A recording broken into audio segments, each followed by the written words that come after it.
One.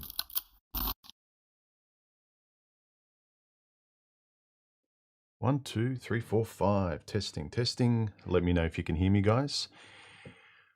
Welcome to a peculiar morning stream. I thought I'd do a midweek stream because of two reasons.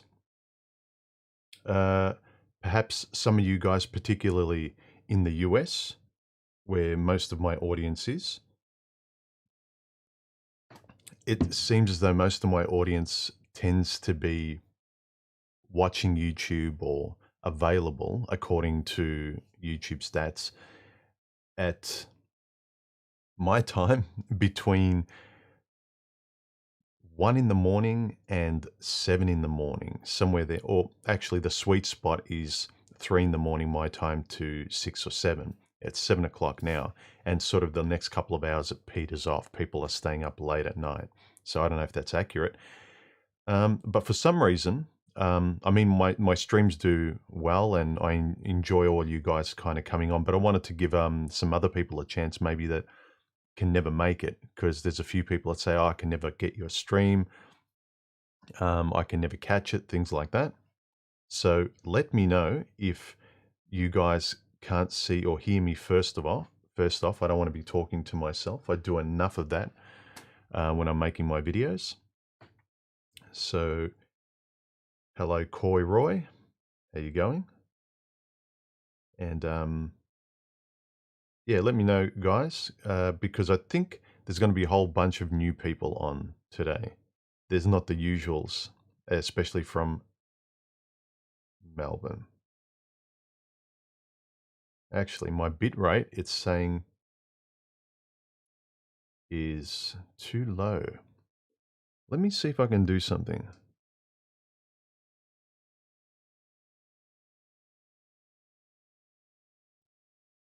Okay. I want to make sure this doesn't drop out.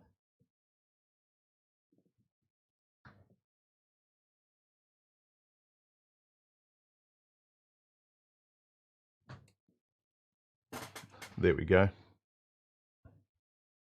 Okay, I've just lowered the bitrate on my video feed, so hopefully this will be better. I just got a little message saying that my bitrate was too high on my camera. Anyway, you guys don't need to know that.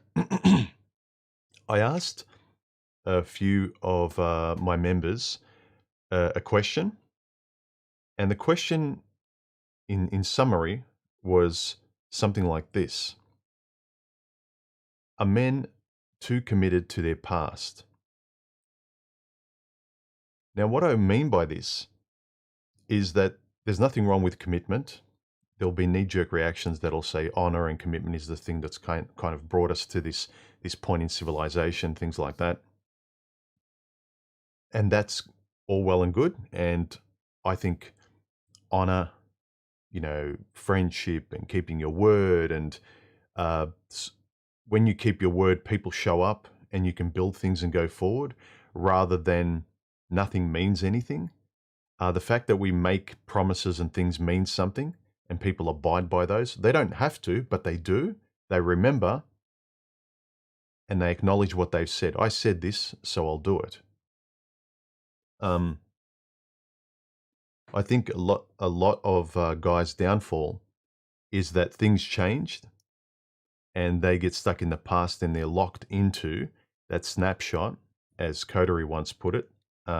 He did a video about snapshot hearts, where men are focused on that photograph, and they hold that photograph of falling in love at that moment, and they're locked into that promise. Now, the question that I posed was, do you think men stay locked at the commitment point of the relationship, i.e. at the start, while women stay more in the present, assessing and processing? And most people said yes. Now, this isn't always a good thing. And the reason I say it's not always a good thing is that, yes, women may break their word in terms of just being, because of their passive nature, they will have drifted off, but they don't communicate. I think this is a big reason why women talk amongst themselves honestly and openly, but when they're in relationship mode, it's not just the difference between men and women. It's that when they're in relationship mode, like guys, a lot of times, we're not ourselves. We go silent. We put on this role. We say what we're supposed to say. We act like we're supposed to act. We feel like we're in a foreign land most of the time, and we sort of, or to put it more accurately, at a job that doesn't suit us, but we know how we're supposed to act, how we're supposed to show up, the buttons and levers that we're supposed to pull and press to do our job, and then we leave and everything's sweet. So I think women don't communicate, which is why they make a massive point on communication, and men complain that women don't abide by where they were frozen in the past, because then there's no need to communicate now. So both don't want to communicate, both don't want to be in the present. Women want men to read their minds, and men don't want to talk because they want to stay locked in the promise. Because so women can be quiet and not communicate. Men can just stay locked in the past and not communicate, and you can both continue with the charade or charade. So, although commitment is a great thing, like keeping your word is a great thing, it's a very, very honorable thing. It keeps you safe and secure. You can rely on the person to move forward, and you can trust that they're still there, that they're still sort of on board, on the same page, but you need to be constantly communicating. Okay. Apparently we've got 60 viewers on at the moment, but, okay. That's why I'm not seeing anything. Pop out chat. I started my stream while my chat was popped out already. I need to re-pop out my chat to see all the new people. Whoa, okay. We've got a lot of new people here. Okay, I apologize, guys. All right, David P. from Melbourne. Hey, you're up early, man. Thanks for dropping in. I know it's early. Smart Guy, Landis. All right, a lot more people than I thought. August Lion, Feral Android, how are you? Okay. And a lot of new people. So, yeah, well, let's see how this stream goes. I do one usually on Sunday morning, which is usually Saturday evening US time. But I try and keep to that. So one weekend stream. And if this goes well enough, I'll do a midweek stream if I can manage it. But make sure, if not enough people show up, it's not worth me getting up, and it's not worth sort of me doing it. I'd rather focus on making videos. So hit the like and subscribe button, guys. Don't forget to engage with the channel. So, all right. So are men too committed to the past in the sense that they're locked into a promise and nobody else is? The relationship isn't time has moved on. You're effectively living in your brain, living in the past. And you're wasting your time. And in this sense, I think women do better where they just go on how they feel right now. We should be going on how we feel right now, but we can sort of we can sit that on top of logic, and much more than women can. And also, we should be able to express it more, not just because we're guys, for our own sake. You don't want to say, well, she's not expressing it, she's not talking, I won't either. And we'll just both cross our arms and hold our breath and waste our time. Okay, audio and video are perfect. Thank you very much. Good, good, good. Well, okay. And the look's a bit different. I had to I can't wait for sunlight. It's still dark outside. So I had to set up lights and set up lights around me. I think it's good. Oh, you can see the boom. Anyway.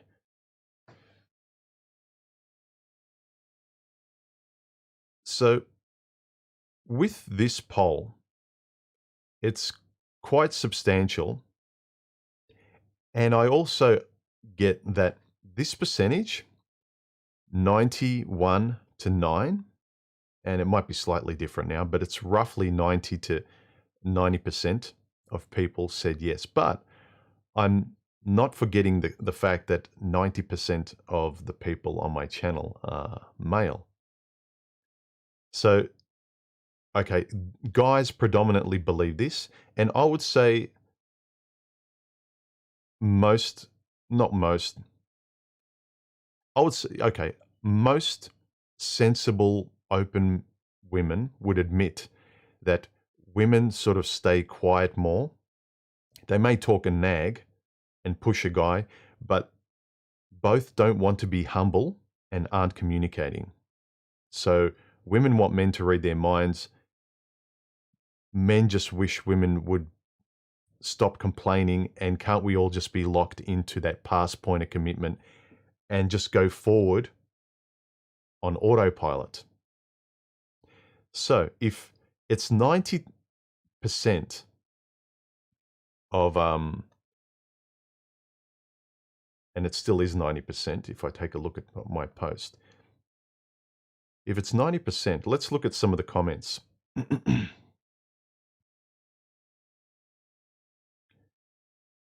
The guy Pete you refuse to invite to gatherings, he says the fact that men can plop on a couch, channel flip and think about nothing should answer the question. Saint Nix 69 says, I think this is the reason behind a lot of cases where men get blindsided in relationships, be it in regret to finances, pregnancy, even the relationship. She assesses and reassesses the situation, discusses it with her support system, of which he's not part of. She usually will be smiling in his face and acting like nothing is wrong during this time. And upon deciding the course of action brings the subject to the man, expects him to have a right answer right there and then. That's interesting. She will go and talk to her girlfriends. She should be talking to a man. Another reason why I don't think guys or girls need to actually look, if you can't talk to your partner, that's different.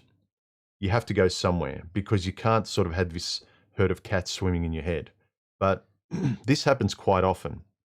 On very, very important things to do with the relationship, women will go and talk with their girlfriends, with their mother, because they need to talk to someone because they can't or won't communicate with the man. They just want him to do what they want him to do.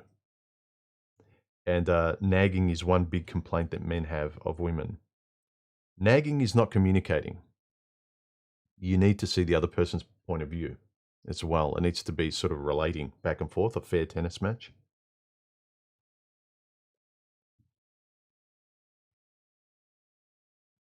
So 90 to 1. Men stay locked to the past and women stay in the present. Now, however women deal with the present, they don't usually deal with it very well, but I will acknowledge that we need to be locked in the present like women much more for our own sake. And we also have the benefit of being able to communicate much better than women, because women don't like shame, they don't like rejection, they don't like to feel bad, and they don't really like to be responsible. Again, not all, but generally we're speaking. Let's just be honest and talk generally. Again, it may not apply to you, but for a lot of guys that are always trying to work out what went wrong, why can't it go right with the current girl?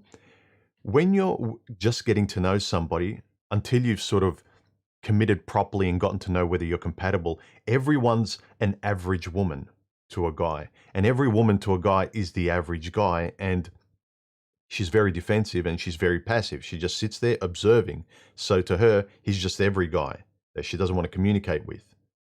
And to guys, she's every girl with all of the hurdles and everything. And so that's the position we're in until we learn to communicate and basically throw down the armor and constantly assess and reassess with each other through conversation. Think Out Loud says, this is the old saying, men hope women will never change, but always do. Women think I can change him, but they never do. I did a video. I don't actually think this is true. I think this is a misnomer, this saying. It sounds clever, but I don't think women hope that their men will change. I think women mostly keep quiet and passive because they want the guy and they don't want him to reject her. They want the relationship to stick by him committing. And once he commits, then she can let her guard down because no one can keep that act going for too long. So she doesn't want him to change later. She had the mask on and wasn't being herself. Whereas the guy, once it locked into that initial point, the guy was more or less being himself, or if he wasn't, he's locked into the point of who he was and he stays that way. So I don't think that sort of thing, women want to change him. Women will use that excuse. I'm so noble. I wanted to change this bad boy. I've got such a big heart. I thought I could change him. It sounds noble, but it's BS. Women aren't being themselves. They're not voicing who they are. They're not objecting when they should object, when they should say no. So the person can actually see the real them and then decide like, well, I don't like her no's because they're in opposition to my yeses. Both of our no's and our yeses aren't in alignment. Remember, guys, if you want to ask a question, if you're in this live stream, make sure you add a couple of brightly colored emojis right before your question so I can see it's a question. Preferably a bright color like yellow, white, red, something like that, because I'm reading it on a black background. I'll see if there's any in the stream.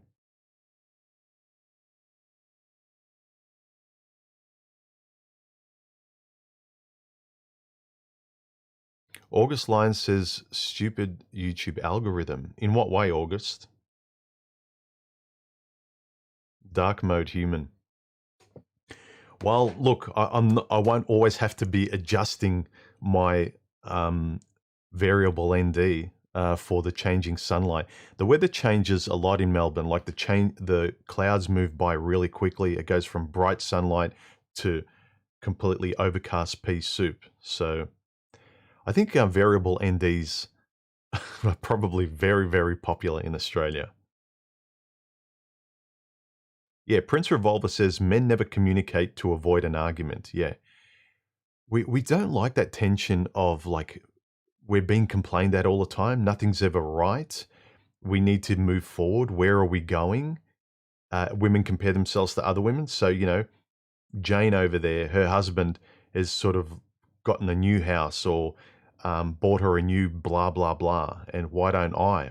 I'm sort of behind her. And she's smug there smiling, look at what I've got. And you don't have that. And so women are always pushing men along in that way. And it's not always in a good way to do with their relationship. It's to do with comparing themselves to others and avoiding the fact that if they were compatible, she wouldn't be comparing herself. She wouldn't be having a relationship that's more important with Jane over there in comparison. She will be having much more of a relationship in, here with her man, with where she lives.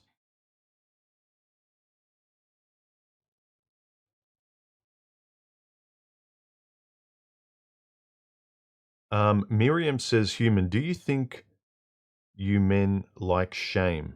No, we don't. Do you think men have no masks on? No. A lot of men can be as fake as women as well, in terms of putting the mask on. We need to present something more than women do because women can just sort of be demure and passive and agreeable and smile and all of that. They don't really need to say much. And a man can do all the talking because after all, she needs to be convinced to go on a date and say yes to kissing him and going further and, saying yes to choosing him above all the other guys. So both can lie. Do you think men have no masks on? This is not about the SES. It's about narcissism. Oh, no. Both men and women can be as narcissistic. I don't know exactly as each other, but as sort of to the degree. Both can be as narcissistic to a degree as each other. Smart guy asks, most women I've had relationships with have not been noble. They have been very quick to discard a relationship for a bigger, better deal. I think also because women find it hard to get those words out and be honest and communicate. They don't like rejection. They don't like to be shamed. That they would rather bail if things aren't going, because it's kind of like they don't want to ask questions. See, this is the thing. Women don't like to be responsible for asking questions because then they've said them. Then you can say, you asked this. And then, you can deny if you want, but it's really like, yeah, you did. So you're responsible for what you asked, what you wanted. But if you nag, it's like you're just complaining about something. It's like, oh, why don't we have this? Why don't we do this? I didn't ask you to do it. I just said, why don't we have it? Why can't we ever? I didn't say, I would like this or I will do this. Like she's not sort of planting a flag and asking a question or saying she's going to do something. It's like when we complain about food or weather or the world. We're not asking anything. We're not being responsible. So I think that's a way of women asking and trying to get what they want without being responsible for asking themselves. Women don't like asking questions because they don't like being responsible for them. And you pointing it out, having a memory and pointing it out. And a lot of, people can say, no, I didn't say that. But if you keep jumping on it saying, yeah, you did, straight after the question, you can't really avoid a question you just asked. August Line says, I mean, how you have to constantly interact with a channel to prevent from being shadow unsubscribed or whatever. Yeah, I know with YouTube, you have to keep playing that game. But look, I try as much as I can to just ignore that and make content and engage with you guys socially. My channel is more of a conversation and a video journal for myself, interesting topics that you and I like that I think will help everyone, and that is kind of interesting for us rather than buzz topics and like oh my god, what happened to Johnny Depp and stuff like that, or dumpster fire stuff or tabloid stuff. It's entertaining, but I don't think it's as real. I think a lot of the tabloid style male and female stuff we can learn from it, but because it's kind of very, very entertainment based, we can pretend to learn from something that's really far at a distance, but it's it's not as entertaining to make it very personal because it doesn't apply to we're not sort of making a big song and dance about it. We're talking honestly as like a bunch of people who are just hanging out at a restaurant or over a beer or face to face. That sort of doesn't that wouldn't go on TV very well. That you wouldn't get a lot of channels, sorry, a lot of ads being run through it. That kind of look, podcasts, they're very intimate. So this is more of my channel's more of a podcast channel, I'd say.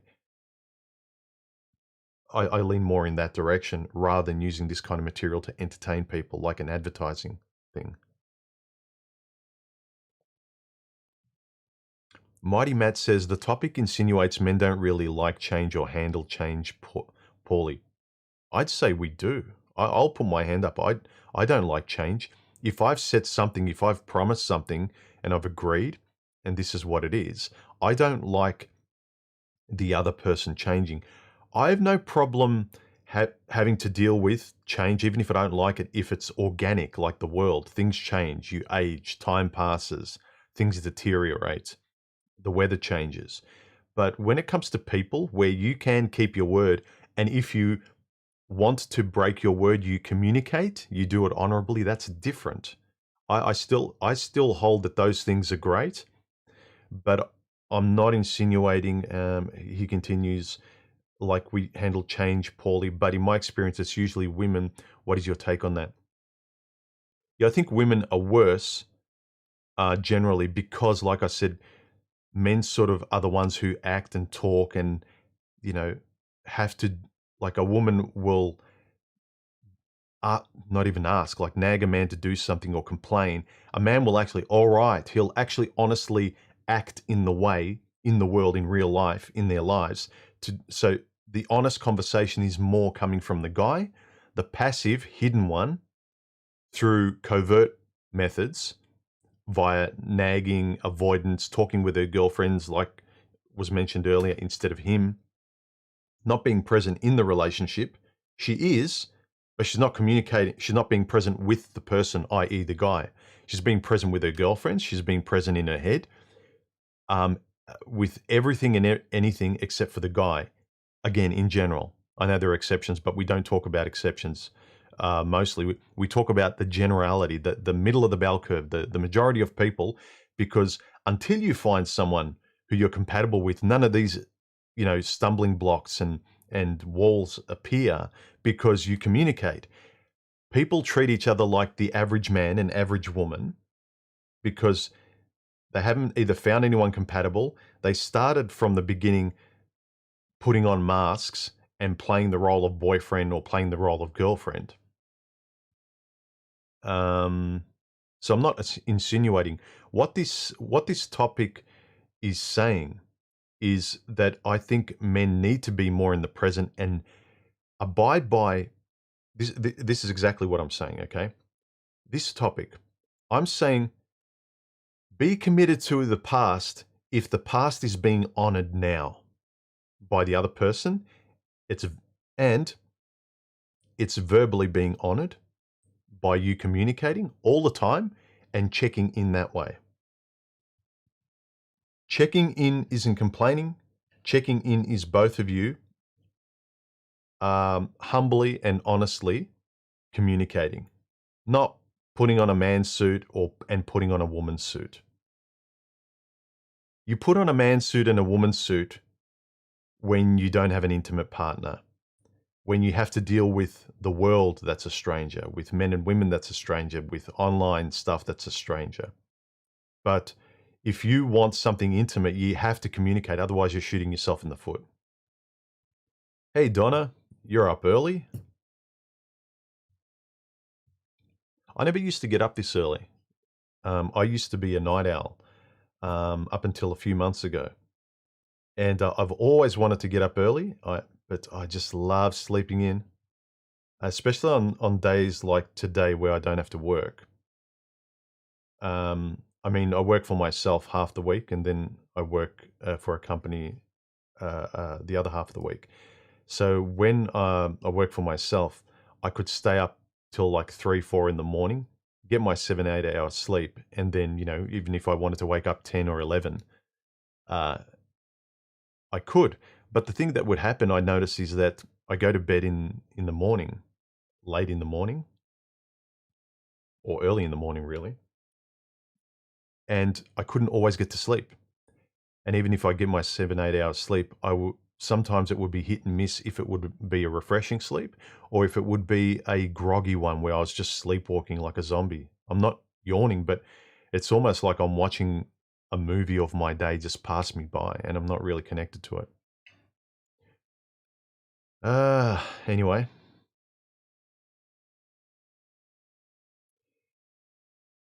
Scrub Nagrom says, do you feel like as men we can become obsessed with our past? Yes. Especially if we grew up hard. Yes. Men find purpose in our past because the past has so much influence on the actions they are taking today. Yes. Being informed by the past, I don't think we should discard the past. Like women in society today, and because it's led by women, they discard the past because they don't want to be responsible for it and they don't want to learn from it because they want to be stubborn children doing whatever they want. But the efficacy of the past and the thing that you can use from the past is those mature lessons and not making the same mistakes again. But that's something I always encourage with us guys. But don't use the past to be locked there and lazily just going on autopilot and wasting your time. Be engaged with where you are. Check in. Is it connected to the past? If it's not, if you're in a relationship or a job or something that you've outgrown and you're just on autopilot because of a past promise and you've got pride in that, and I think I might make a video on this, is like a men pridefully miserable. So is it pride or is it loyalty and honor? Are you communicating? And that should tell you the difference. Miriam says, sometimes men are generalizing the character of their mothers onto all women. This is true. And there are quite a few women that generalize their fathers as well. If they were daddy's little girl, they expect every guy in their future to give them everything they want. So I think both, and it's also how you're raised. If you're raised that you get everything you want, you're a princess or you're a king, you're going to grow up arrogant and you're going to be self-centered, male or female. But I think with guys especially, they're taught they need to become a man, and so they need to prove themselves and do things and always like conquer that mountain and do things and say, look, do you love me? Do you love me yet? Look at everything I did. Am I a man? Do you love me? Whereas women are born just loved because they're women. They don't really have to do anything. You know, a woman can just sort of be passive, at least if she's not mean. If she's got a relatively nice personality, she's set. Doesn't have to do anything, really. And by do anything, I mean achieve anything outside in life, anything grand or big. You just have to be a decent person. And I think a decent person is what both men and women want. Compatibility is the issue, I think, with most people. But before you can even get there, there's this whole truckload of history, how you're raised, society, making you go a different way and making it a lot harder for you to get what you want.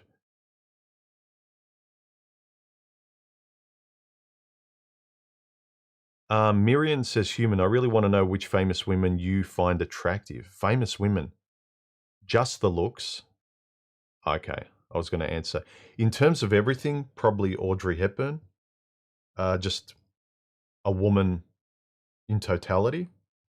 Because the older you get, I don't rate looks as high as I did when I was younger. When you're younger, it's kind of looks is first, and then, yeah, hopefully I get along with her. And you don't even know what get along means. It's like, do I feel good around her? That's it. See, we do when we're younger, whether we want to or not, as guys. We just go on our feelings, but we don't want to admit it.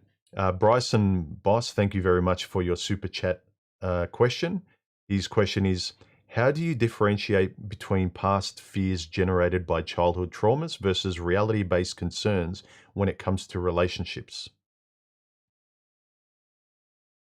I think if the thing you can do most honestly is communicate and not hold anything back verbally. If you have to walk on eggshells and you feel like you can't talk, you're probably not with a person that will kind of listen to you, except they want you to be a perfect person in their head. So if they spurg out every time you're just honest and you know you're just asking a question or acknowledging a worry or something, then that's probably an indication that it's not about you, it's about them, because they've got an idealized version of you. They've got like a hero in their head that you need to be, and you can't sort of crack that mold. You can't show any kind of vulnerability. You just have to be Superman all the time. So I think the best thing you can do is talk, and through that talking, they might say, you know, what happened to you? How did your parents treat you? You will get onto the conversations about your mother, your father, your friends, your past, high school. And then that may come up even if you're ignoring it. But I would suggest everyone sort of, if they've got these sort of typical issues with men and women, first and foremost, if you've got any reflexes like I had, I used to notice that some of my friends found it a lot easier to deal with women in certain situations than I did. I was scared to death to sort of approach women or deal with certain issues around women. And for them, it was like, it's nothing. It's like drinking water or like having a meal. It's like fun. It's enjoyable. It's nothing. And I found it the scariest thing in the world. So I think if you communicate, a lot of that stuff comes out. And when you communicate honestly, even of yourself, you will be more confident wanting to explore any avenue, and your mind will go everywhere. But if you don't talk, if you don't learn to just kind of let go of that initial fear of what will they say, I will look stupid, you won't be able to kind of verbalize things to be able to explore all those areas. So you won't even get to childhood. It won't come up in conversation. You won't think that way yourself because you're repressing everything. So I would say first, try and get over the fear of walking on eggshells in terms of communication because you don't want to offend somebody. If at least you know how to speak properly and ask any question as long as it's polite, you'll be able to sort of get to those. But at the very least, if everyone just is able to look at their childhood and see, would this or that have contributed to these kind of Achilles heels that I have now as an adult, where I'm always hitting these speed bumps where I notice not everyone does. They just glide through them.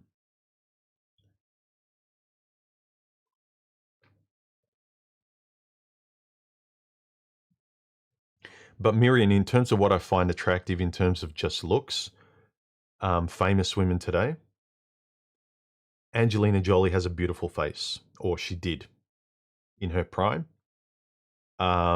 Atrocious body. She's got an old man's body. But in terms of face, I would say Monica Bellucci. Yeah.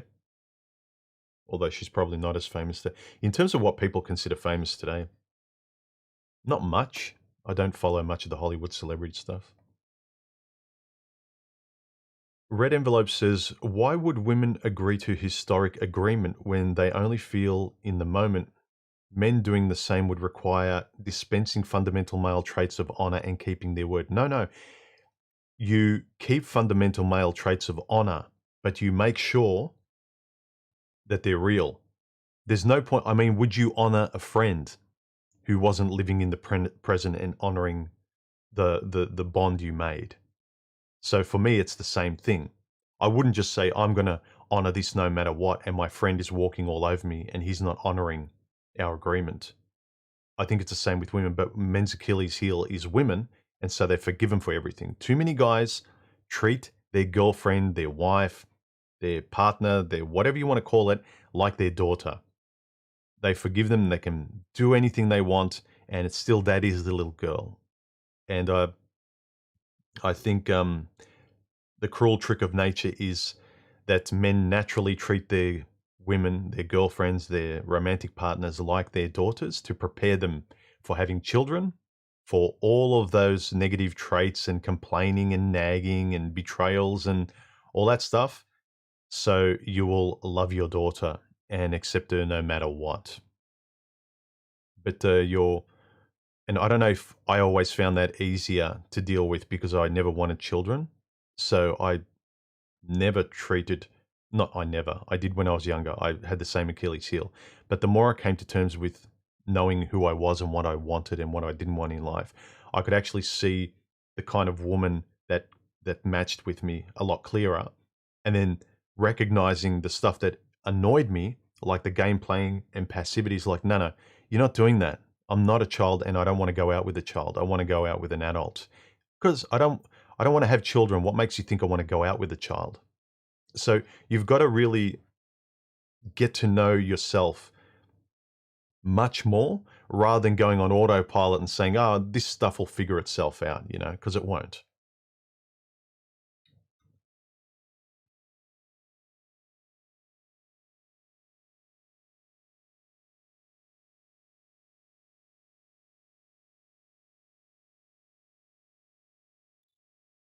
A question by someone whose moniker is in, I think it's Japanese or Korean, says, any tips for trusting people or women more particularly?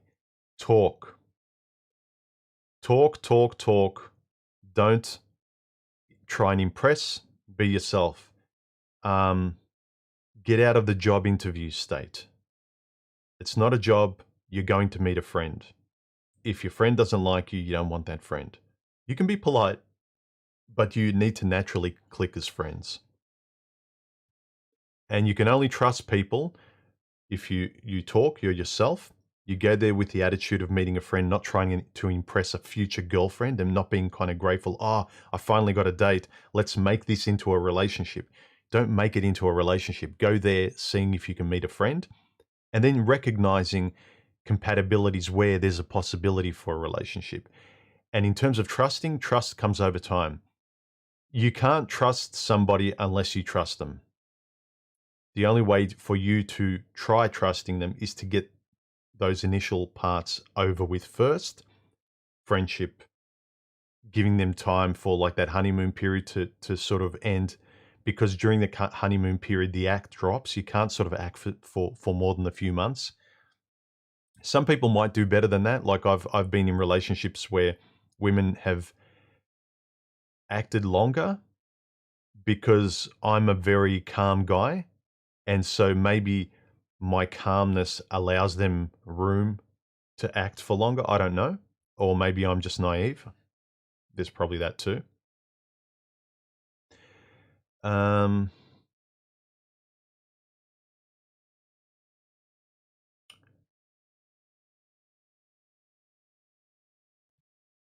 Alona says, seems like an odd time to have a live stream. Was this planned or spontaneous? I always wanted to do a midweek live stream, and YouTube suggested that this time is an optimal time given my usual time of the weekend. I don't know how, because I'm thinking midweek people work, but yeah.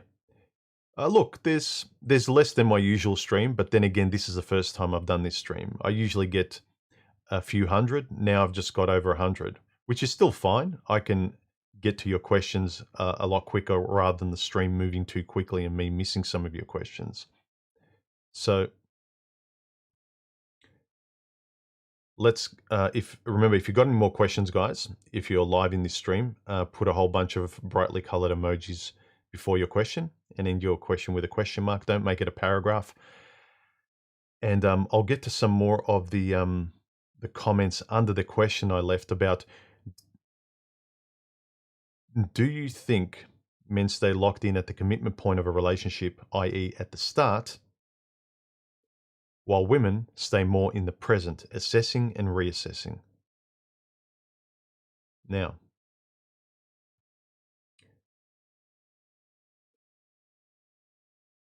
Iron Yuppie says, yes, men will remain committed to the woman he sees at the start of the relationship. The tragedy is men will often commit themselves to someone who never existed in the first place, or they never existed past that initial point. Men are very, because if men didn't abide by the promises that they locked themselves into, if they didn't have this pride and they didn't feel guilty, which most women don't. I know some women do, but the majority of women don't feel guilty, because they don't want to be responsible for promises, and they live in the moment, and it's their prerogative to change their mind, and yada yada yada. It's then men would just walk away from their children much easier. They wouldn't feel guilt. They wouldn't feel like they had to sort of care for children they didn't want to care for. Yeah, who cares? It's my son. I don't care anymore. I've changed my mind. If men were like women, oof, I don't know if we'd exist anymore. And women would definitely have a harder time with guys. If guys didn't naturally have honor and guilt, they wouldn't continue to sort of begrudgingly pay and abide by the law so much. I mean, men do a lot of reckless stuff. Like, we drive too fast, we climb Everest, we do things that put ourselves in danger that make no sense. Do you really think guys, if they didn't really abide by their promises, didn't care for women and children, would really care about saying F you to the law and saying, I'm not paying, I don't care, try and throw me in jail? If we skydive and do all this reckless stuff, much more than women, do you really think we'd care? Like, nothing would be able to stop men. But we have this, Achilles heel of women, treating women like our daughters, caring for things weaker than us, having pride, honoring our promises, living in the past, while in the present, people exploit a lot of guys. And I'm not sort of boo-hooing this thing. I'm just trying to tell some guys who are on autopilot in a miserable life to live in the present and really see if the other person is abiding by a past promise or a point that you're locked into. They're not. And really, are you as well in the present? Yeah, Lat QCD92 said, "What have you done for me lately?" Said no man ever. Yeah, men don't actually talk in the present. Say, "Well, what do you do for me now?" Yeah, I've mentioned this before. I remember, I think it was in my late 20s, during the breakup period, in a relationship, where I was with a, you know, mostly a princess, where she was nagging again, and I could tell things weren't going well, and it was probably a matter of time before things ended. And she was complaining about yet something else I didn't do, or we weren't further along in the relationship as she would like, or whatever it might be. And I said, "I do this for you. I do that for you. I drive you here. I drive you there. I say yes to everything you want to do. But the moment I ask for something, there's always no, I don't feel like it. I don't do that. I'm not into that. You do it on your own." And the moment I ask for something, it's always a no. I go, "Aside from sleeping with me, what do you do for me?" And she couldn't think of anything. She paused. She actually was trying to find something to throw back at me to go, "Aha, I win." I was like, "Take your time." Yeah. And she couldn't come up with anything. And then I think I left, like we kind of stopped talking, and like I got in my car or something. And she'd messaged me back and saying, "Well, I don't see why um sleeping with you is nothing." Like she had to go back to that because she really didn't do much for me. Um Again, much younger, but that kind of conversation needs to happen at the start. I mean, if it happens at the start, you shouldn't be with the person. But that kind of open, fair, both um, being participants in the relationship, you're both caring for the relationship. That should come earlier on to make sure you're both part of it. Uh, 80s kid says the relationship is a battle from the start. 20 years experience I have. Had to let the most decent recent one go. She could not control her temper. Still searching for the unicorn. Temper's a big one because it's a sign of maturity. And I think I've only lost my temper only a handful of times in the past. I'm not a person that loses their temper very often. I think that's what most women that I have had relationships liked about me was my calmness. They felt safe around me, and it takes a lot to push me. So if I get to that point, it means the person's really being unreasonable. Because I don't think I'm unreasonable. I can be forgetful. I've got my flaws. I've got a lot of flaws. But for me to get to that point, that character trait of temper, losing it, it takes a lot. And when I think back, and I've talked to other people about this, family members, friends, strangers objectively, and again, it's my point of view, I'm sure, like I'm giving him my point of view. But from what I described, I was patient, patient, patient, then got to the point of, hang on, like this is all about them. I don't get a word in. I can't be seen or heard. Nothing I say matters. So that's where my temper comes from, where I'm just sort of being whacked on the head with their relationship and I don't really exist at all. I also let's see, in terms of I want to go back. I ask my members, and please feel free to join the channel.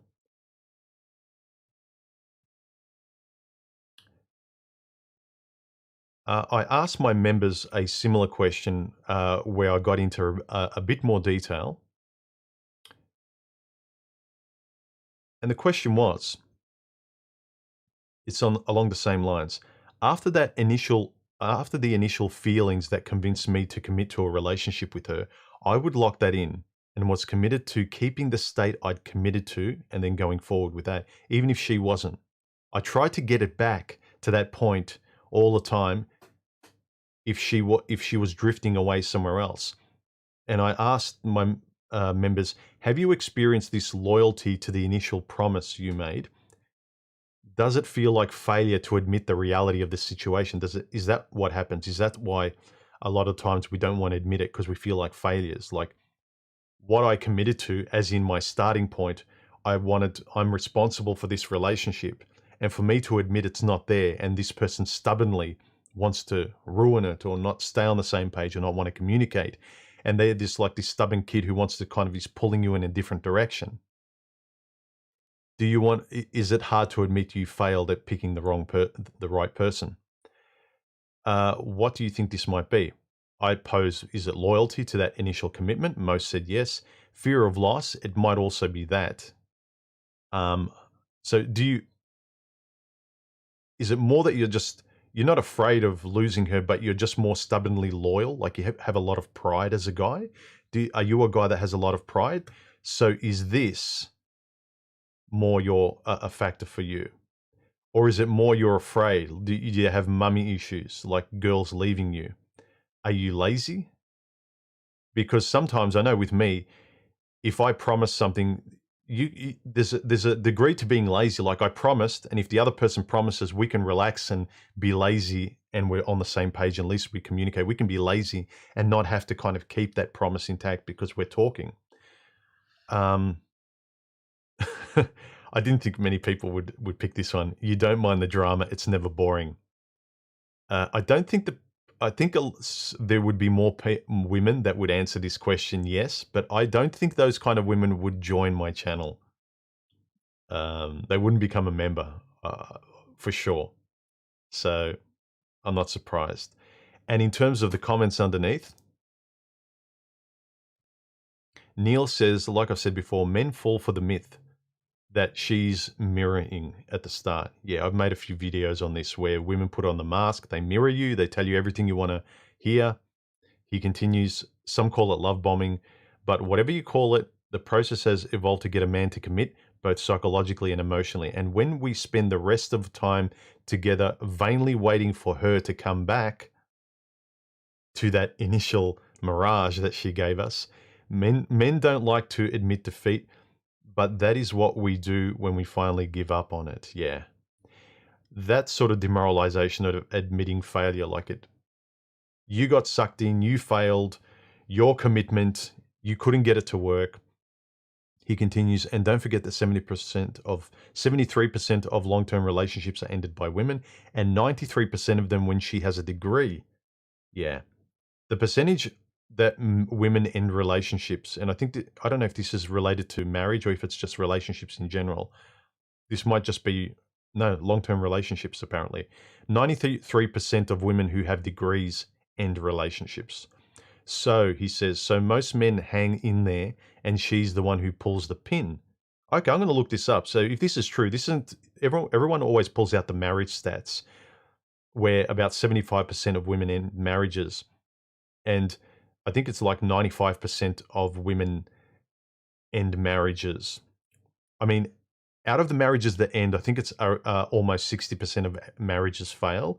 Out of those that fail, 75% of women end them. They're the ones that cause them to end. They file for divorce. But if she has a degree, I think about 95% of women are the ones who file for divorce. In this case, if this is true, I'm going to look it up. Long-term relationships, just in general. So you're citing marriages, boyfriend, girlfriend, across the whole spectrum. 73% of women are the ones who end it, and 93% of women end it when they have a degree. So most men hang in there, and she's the one who pulls a pin. I am one of the rare 7%ers who pulled the pin first, but to quote Jeff Buckley, the only thing I learned about love was how to show someone who outdrew you. Yeah, who's the quicker draw?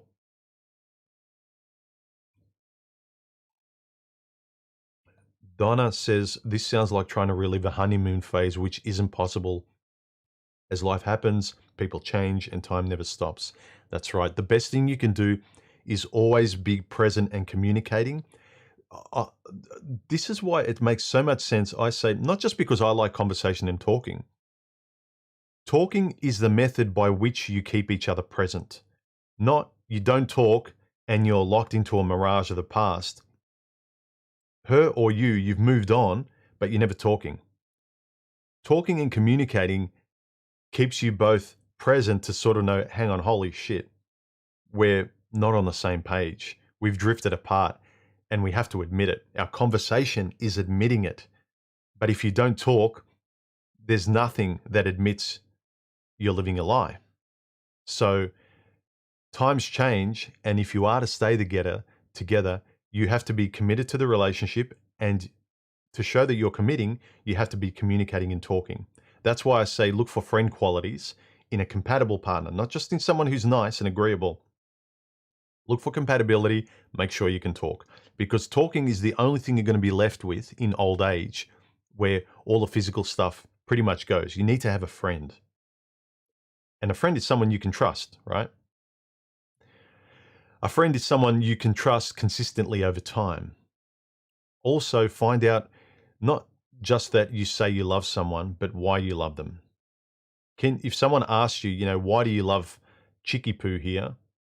Do you have an answer other than I just do, or look at her? David actually says, for me, it's fear of loss. My parents were married for just over 50 years. My brother's been married for nearly 31. And I got a divorce after 15 months of marriage. Yeah, I can feel a lot of this. My parents were married all their whole lives. They met when they were 16 and they were together their whole lives. And my father recently passed away. And my mother's still broken up. Whenever she talks about him, she breaks down. Like he was the love of her life. He was her best friend. The rest of my family, my brother and sister, have great marriages. So I've got these examples of I know what real love looks like, and each one of their relationships are different, and I'm different to all of them. But I know generally what that picture looks like, and me as well. My relationships, I haven't been able to make any of them work to date. So for me, it's always been important now, later in life, to acknowledge what I need and what I need in a compatible partner to make it work for sure. And unless I get that, I'm not even going to try.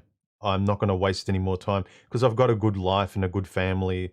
And I'd rather enjoy that than, you know, rolling the dice and just, hoping for this, hoping that, again, that two relatively nice but incompatible people can just kind of sleepwalk by and avoid the inevitable. David continues, even though I know it's unhealthy, I held my parents' and brothers' marriages up as an example of how to do it right. I don't think there's anything wrong with that. Is that if that's how you're raised, you can't be anything more than you've been. I mean, is it a positive conditioning? Do you actually respect it? If you don't respect it, that's fine. I respect the examples of what love and that kind of stuff is with the people in my life that I respect and love. So I want a lot of that in my own flavor. You he says, I'm learning it's much more than doing it right. Yes, it's doing it your way. Knowing myself, learning the process of getting to know a woman's values before getting intimate and realizing I don't need to accept the first one that comes along. I have choices, I have standards. Yes. Yes, yes, yes. Raphael says, this happened to me ages ago when I wasn't married yet. Once you lock her in mentally, it's hard to let the initial feelings go away. Fear of loss, of course, but also fear of feeling like the guy who can't keep a relationship. Keep a relationship, keep a promise. Because the thing is, guys have such an honor with promises and what we materialize in thought, because after the thought, we actually materialize things in real life. So if I promise with a guy we're going to build a bridge and we show up and we build the bridge, if a guy is mentally disengaged from the mental promise he's made, that the actual physical thing doesn't get built. So we are much more connected to the promise because it's connected to real life more to us. It means something more in life. Whereas with women, I think because they don't need to be responsible for its application in real life, they don't need to build the bridge, they don't need to build the relationship. They they foist the responsibility of that externally built thing onto the guy, the responsibility. So they think their job is done by being the manager. Raphael continues, by the way, have you ever made a video about the fear of being seen as a guy who can't keep a relationship? I haven't, but that might be a good one. I always had that feeling in me when I was younger. Have you ever felt that way back in the day? Yeah. Why aren't you married? And even to this day, because I'm the eldest and I've had the most failed relationships. I've had 5 serious ones, 6 serious ones, and all my past ones, they they all failed. So kind of everyone's used to humans sort of being, again. Yeah, he tries to have serious relationships, but again, that's just him.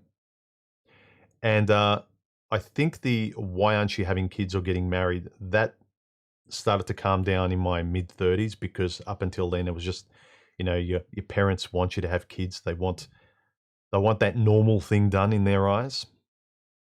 And Aeneas 137 asks or says, I made the mistake of sticking with it at all costs when there were early signs of problems that were huge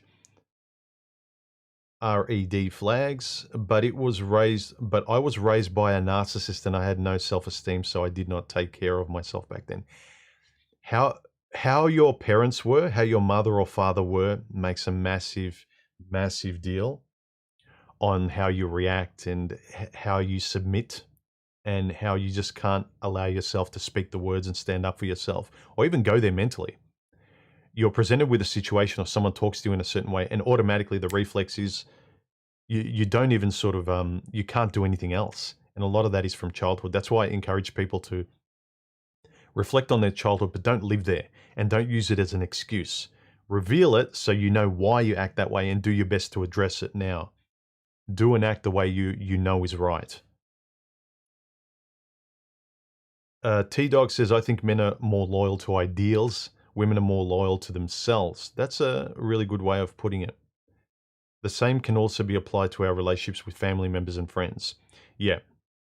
Look, although with family members to a degree, even if you don't get along, they're still blood, and you'd hope they have a respect for being your mother, your father, your brother, your sister, and your relations. The title of abiding by the title of like brother or son, and them as well, you can still shame them by the title they have. They can't say, well, I don't need to be your mother or your sister or your cousin. It's like, too bad, you are. Act like it. Act like a relative. You can't weasel your way out of it. Whereas with relationships today, it's like, I don't have to be anything. I can just be myself. I can make up my own rules. Vero says, what could be loyalty or commitment? I've been separated since 2011. I'm still legally married, therefore I'm not going to break my vows until the divorce is finalized. She can commit adultery left and right, but I won't budge from my firm decision. I admire your loyalty, but I made a video or two, I think a recent one, loyalty no matter what. I don't think it's a good thing for us, for our own health and our own lives. It's great with guys because we tend to abide by it more, and you can shame guys and you can guilt trip guys because you're guilty for breaking a promise. Whereas women sort of, they don't feel that. There's like, yeah, I'm not breaking a promise. I just feel differently today. And you say, well, that's breaking a promise. It's like, no, I'm not.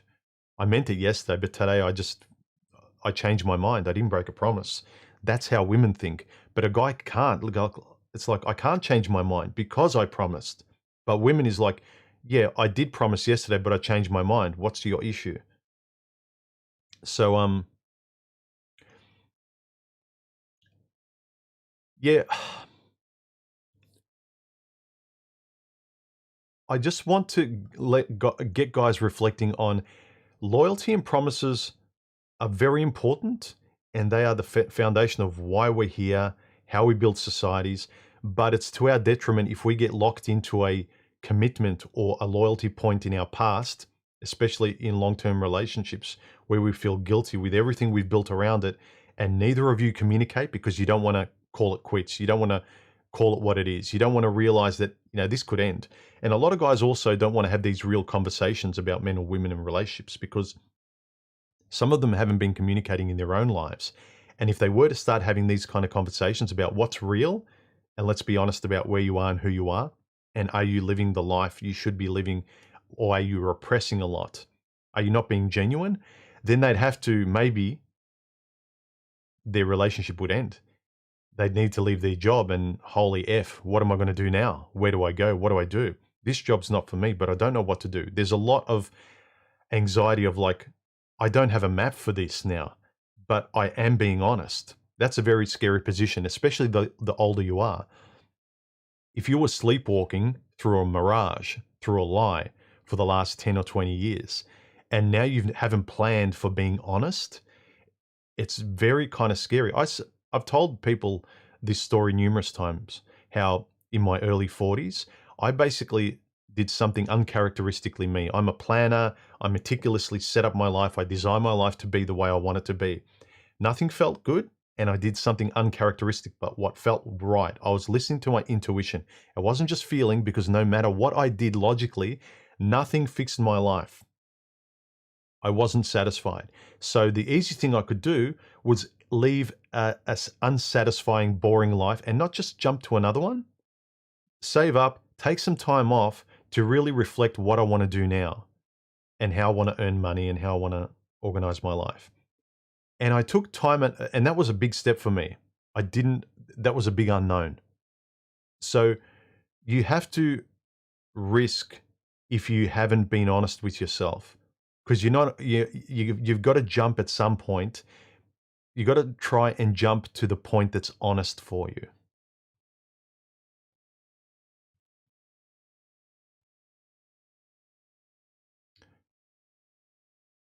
Um, Miriam sorry, off topic, but did you tell anyone about your channel in the beginning to have some followers at least, or did you hide your channel from your friends and family? I didn't hide my channel, but small channel, like what's the chances of friends and family discovering your channel when it's small? So realistically, no one's going to find you out until later. So now friends and family, a lot of them know about my channel, but no one's going to randomly come across it. The chances of that like winning the lottery. So I don't think you realistically need to worry about it. And also, it also begs the question, are you doing anything or saying anything that you're embarrassed about? That's also, like, if you're doing stuff that you wouldn't be proud of either, if you're talking in a way, if you're, you need to ask those questions too. What are you doing? Are you being genuine or real? Or are you being a spurg online just to kind of make a few bucks? It's the same as these broads that start OnlyFans pages. Are you embarrassed of what you do? If so, don't apologize. Own it. So a lot of these women who want to sleep around, own it. If you feel shamed, then there's something to be ashamed of.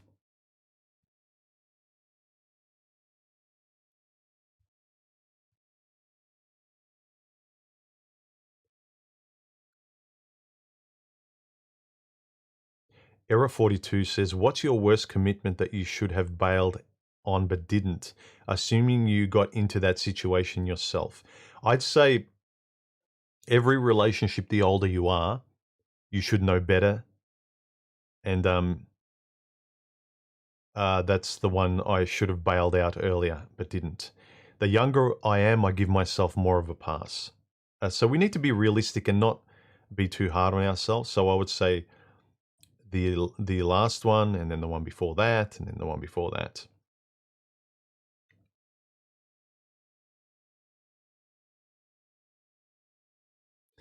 Some martial arts oriental medicine says, hey, what's this on Wednesday?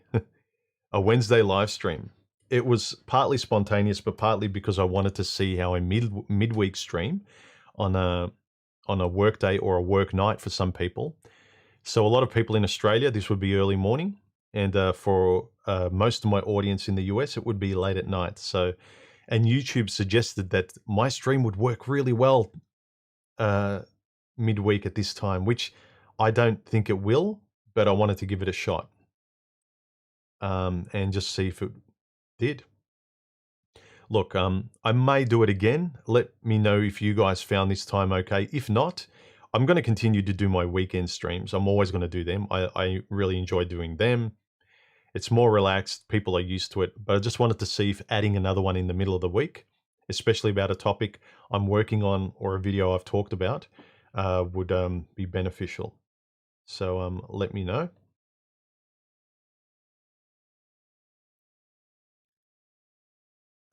Any more questions, guys? A rocket scientist asks, Human, do you find women expect men to be consistent? Yes. And when he does decide to stop because the relationship changes, they are totally shocked. Yes. I think if we get better at communicating, it's like, I'm being inconsistent. I'm stopping giving you this because you have. You're not talking. You're not answering my questions. You're not giving me what I want. I'm trying to talk this through, but you're sitting there with your arms crossed, and you won't uncross your arms until I do what you say. That's different. We need to learn how to speak up about these things, and both parties can't play childish games like holding their breath or withholding things in a relationship. Yeah, women expect men to be more consistent because they expect men to be responsible for the structure of the relationship, while they like to be not even responsible. They don't want to be responsible, but they want to hold the steering wheel and move it left and right and direct the relationship, but at the same time pretend and say that you're the one that's steering it. And then when the relationship's like stalls or crashes into a wall, they hand you the steering wheel and say, what are you doing?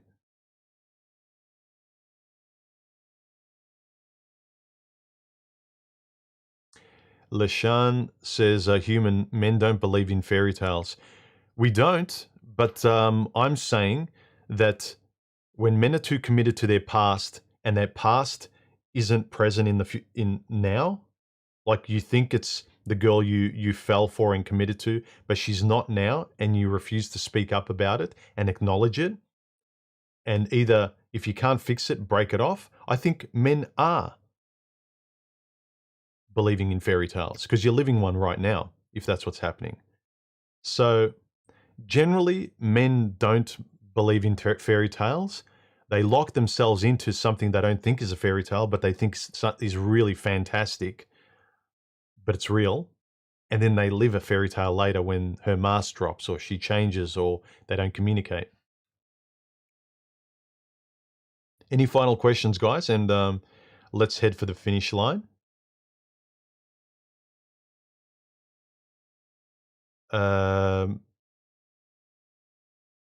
Martial Arts Oriental Medicine says, I unsubscribe from all man channels, Patreon only, you human. I keep subscribed Patreon. I'm tired of all the information. I respect them, but I'm 47, no kids, not married, and if I want to be alone, that's it. Yep, good for you. And thanks for being part of my channel. Yeah, I don't watch much Manosphere content. I watch a few, but more if they're kind of having a realistic conversation about a man's life today, what he thinks, yeah, relationships, but everything is engaged with and struggling with or trying to balance.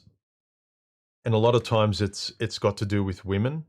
Not only, and even if he doesn't want to have a relationship, women sort of infect the public sphere so much, what you can and can't say, censorship, the workplace, laws, politics, things like that. So women are always there and men are always dealing with it. So a lot of women today that are independent with careers, they're having a relationship with all men, including you. They nag you on TV, they nag you in life, as though, like, sometimes you think like, you're not my partner. Like, I don't care. Like, stop complaining about this stuff. Like, get a boyfriend and do this to him. I don't give a crap. And so there's always that comes in simply by the fact of how society is and how women are effectively dating everyone and calling themselves independent. They're asking a lot of the world because they're nagging the world because they don't have a guy to nag. So Yeah, thanks for supporting the channel, Martial Arts. Um, any more questions?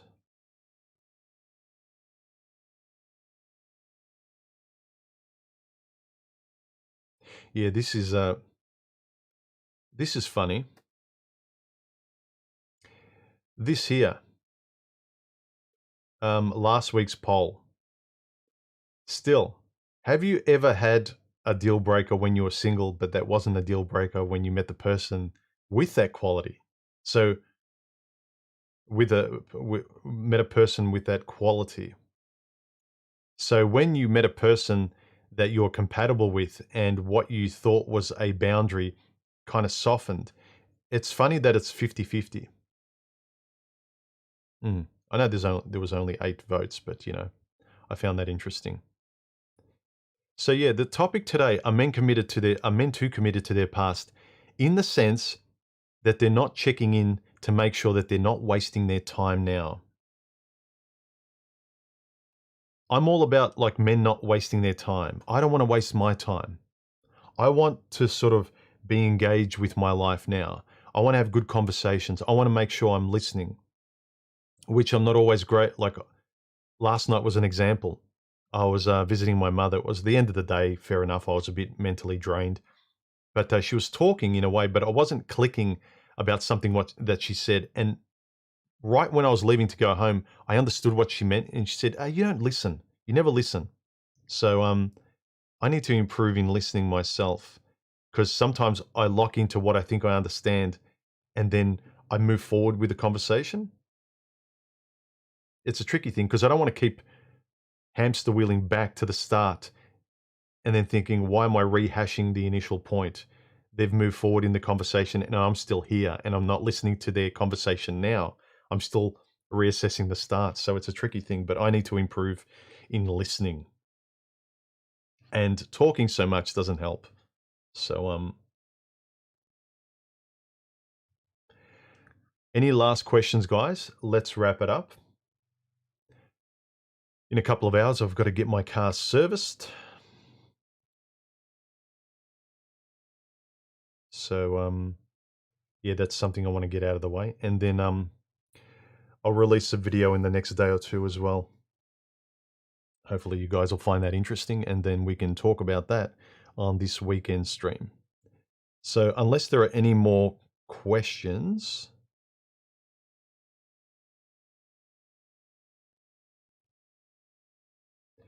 Miriam says, I don't think you would like the women of your channel to be your girlfriends. Not enough drama. Whether you talk about girls and drama, whenever you talk about girls and drama, you smile. Because I'm reflecting on how stupid I was when I was younger. I don't like drama.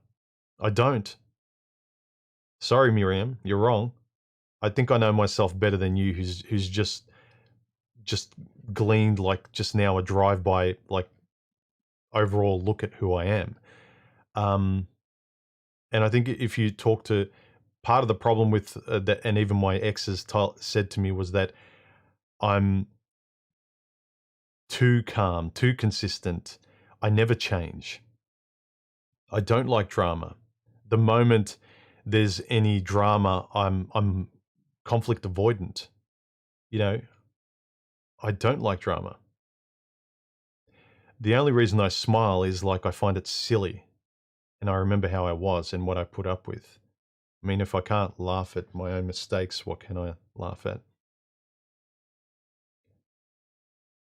Vero. Hey, Vero, just finished working. Elusive Man says, oh no, that's not a question. He was just commenting. Remember, if you want to ask me a question, put some emojis before your question.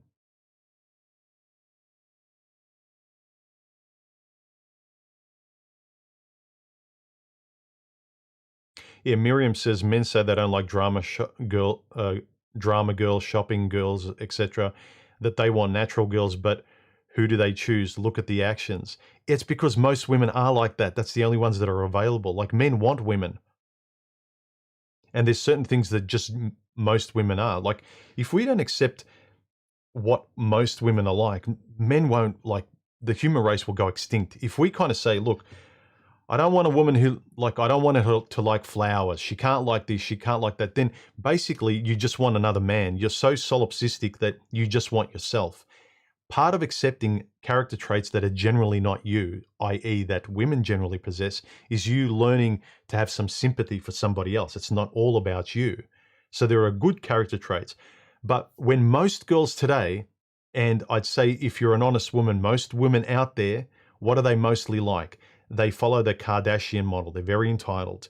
So if most of them are out there like that, and guys find it very hard to get women, they take what they can get when they're younger, and these are the failures they experience. Before, hopefully, they get honest with themselves and start picking people who are more compatible with them. We don't choose drama girls because we like that, because that's what most of you are like. That's why. That's mostly what's out there. Whereas women, they kind of say men are like this or that, but stats show that women pick 90% of women pick 10% of the best guys. Across the board, you look at stats, whether it's online dating or the type of women that women reject and keep, the type of men that women reject and keep in the friend zone. 90% of women want the top 10% of men. And if you complain about what most men are like, you pick the top 10%. That's why you get that characteristic. Do you see what I mean? The majority of women, and I don't think it's 90% of women. I think it's sort of 70 to 80% of women, more or less, are in the range of the social media bimbo Kim Kardashian thing, sort of, to one degree or another. Some of them are better. Some of them have that bimbo characteristic less than others.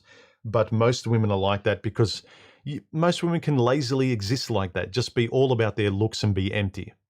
So it's not that we like that. It's that women aren't held to be accountable, and they can act badly and nothing happens to them. You can't even tell a woman to shut up. It's considered, can't even say the word, begins with a V and ends with a islands.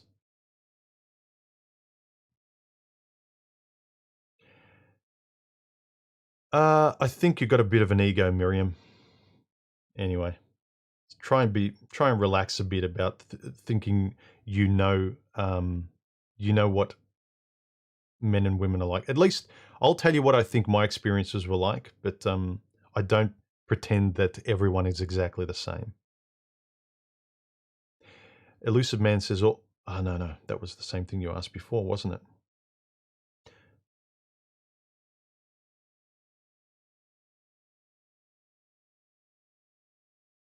Donna says, human, please get mum into grief counseling through the local community health center. She's fine. We kind of see her a few times a week. She's got a good family. Like, she's not on her own.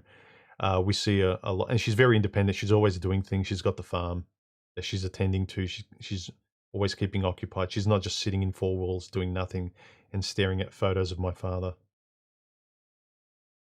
Thanks for um, thanks for suggesting it, though, Donna. Feral Android says, all the men my age in their 40s still in a relationship are beaten down by their women.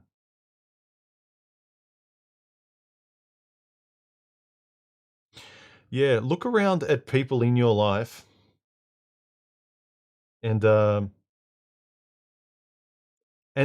always say, your empirical experience, your first-hand experience, should be the main filter in which you judge your life by. Look at the stats, look at the data, look at the online BS, take it with a grain of salt. Everything. If you can't trust yourself and your experience, what can you trust?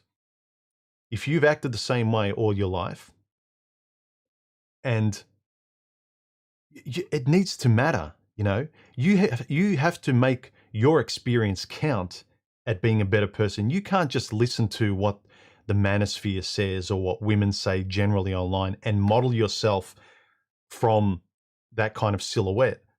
You need to trust yourself. I think trusting yourself will make you more confident to speak, And if you speak, people will take you or leave you. And if people are always leaving you, you need to self-reflect again, if you're being honest, to gauge where, like, everyone's leaving me. No one can stand being around me. So it is you if you're not acting properly. But if you've got family, friends, good support system, you're not bitter about your relationships, if you can still talk fondly about your exes, if someone was to ask your exes about you, would you trust that they'd say, yeah, it didn't work out, yeah, he had his flaws, but he's generally a good guy? You need to be more honest in that way. Throwing mud at men and women from a distance like this, which is why I try and make my channel as personal as possible, referencing men and women as a plural is great before someone becomes intimate, because everyone you go on a date with is a general woman. Talking from my perspective as a guy now, everyone is a general woman until she chooses to open up, and I insist on opening up, and I insist she opens up through me talking to her. Then she becomes personal. Then it's all about this. Then she's Jane, who happens to be a woman. But before I get to know Jane, she's just a woman whose name is Jane. Make it personal, and your empirical experience, your confidence through your history, and all of your past failures are informing the better choices you're making now. Does that make sense? Sorry for the rant. See what I mean? Like, I don't care if I go on a date and this comes out of me. I don't care, because this is who I am. And I don't think I'm rude, but this is me. I don't put on an act, because this is me being free. And this is what, a potential partner in my future will get.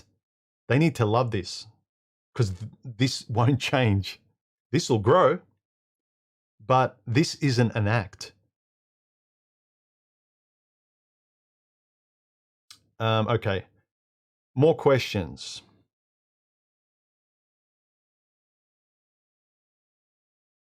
Landis says finding a generally compatible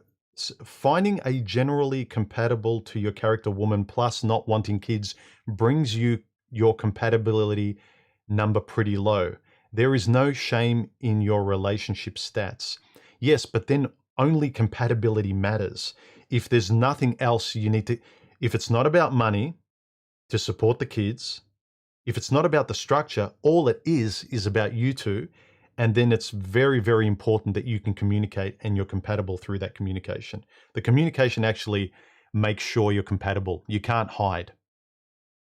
So the less window dressing you think your relationship needs in terms of like kids, family, this, that, blah, blah, blah.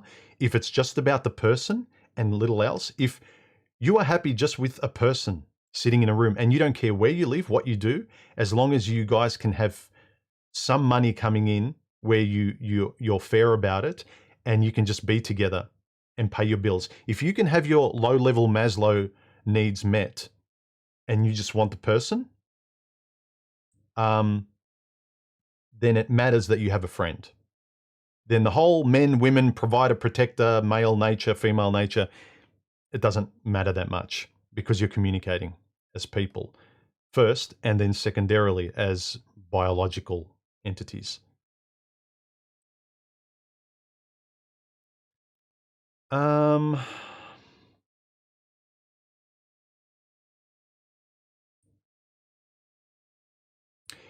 was a question here. What is this love you talk about, human? Romantic love? If so, can you approximately define it? This is important. What is love to you? But more importantly, if you do have a girlfriend, a partner, wife, whatever, if someone were to ask you, why do you love them? You need to know why you love them. And to answer that, you need to know what love is for you. In the same way, I say you need to know who you are and what is compatible with you. Love for me is not looks and not purity and not give me babies or marry me or live with me. Love for me is the personality. And so what is that? It's their virtues and values. I care about their values being aligned with mine. I need to respect their values. If this person is compatible with me with their values, means I can talk to them, I can respect them, and then I can love them. I can't get to love without respecting them. I can respect the body, but if it's empty, once the body goes, I won't respect it. Once the novelty of the superficial body goes, or the novelty of going on holidays goes, that can't be sustained. What's sustainable is someone's values and virtues, that you're compatible and they're aligned. You want the same things out of life. And you both want and take care of the relationship as almost a third party. I think a lot of traditional couples had kids that was the third party that they would take care of, so that they would both be on the same page with. If you're not having kids, I think, especially in my case, my third party is the relationship itself. So it's not about me. It's about me honoring the relationship, and she needs to do the same thing. So my relationship is based on me respect. It's not about me. It's not about her. It's about her and the relationship together.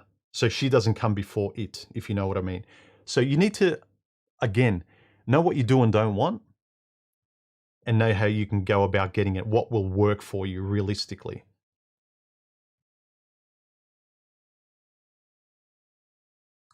I'll get to your questions, guys. There's just a lot of comments. I'm getting to them.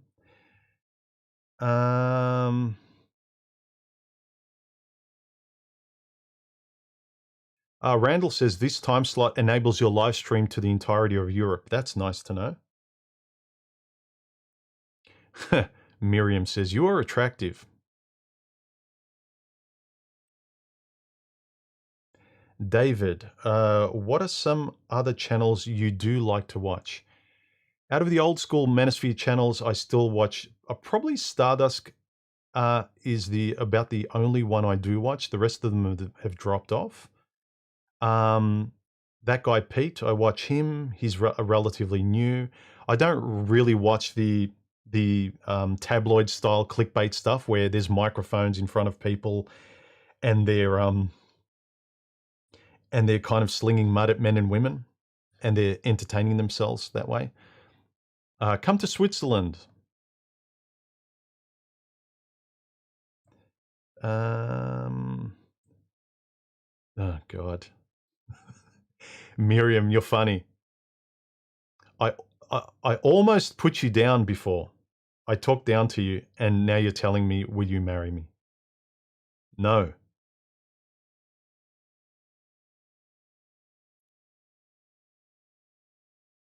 Martial Arts Oriental Medicine asks, Human, do you do other art forms?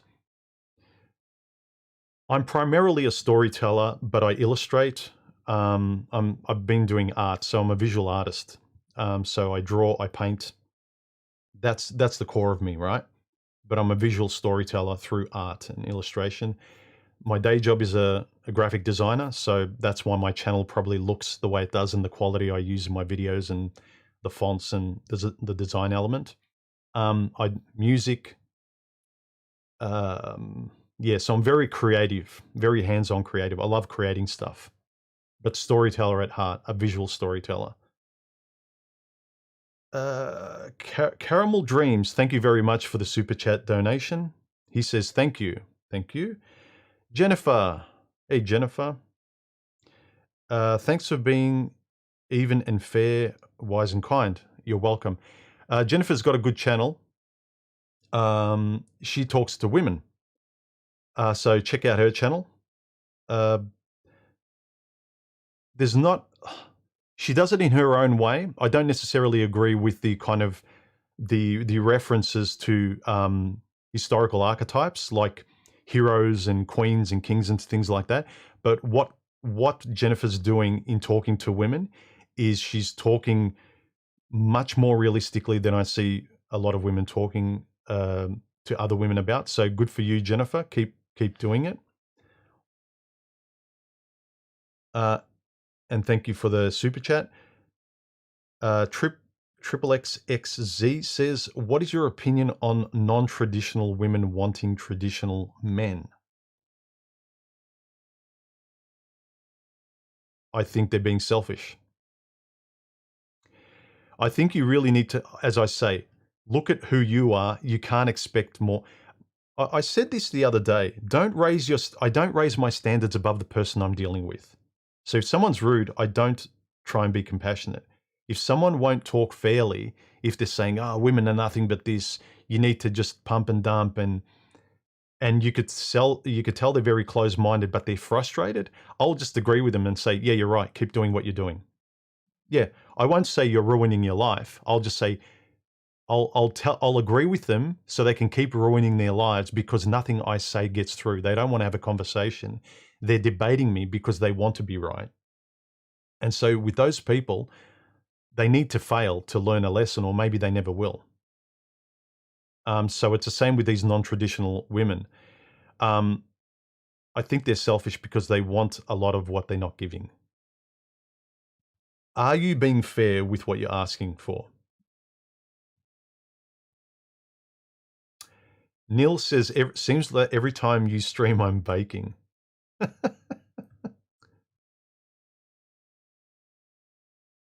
Martial Arts Oriental Medicine, thank you for the super chat.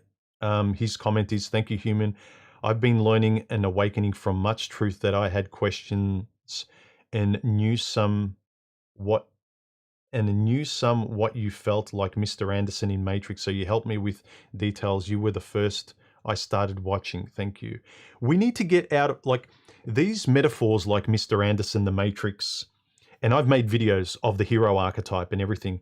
They should be illustrative as stories, because human beings have learned from stories and these archetypes, and they're great. But today, and I think I mentioned this on Jennifer's channel, she did a really good video about sort of telling women to stop acting like queens and stop acting like princesses. I think trying to get into another queen's kingdom, something like that. I'm probably butchering what she meant.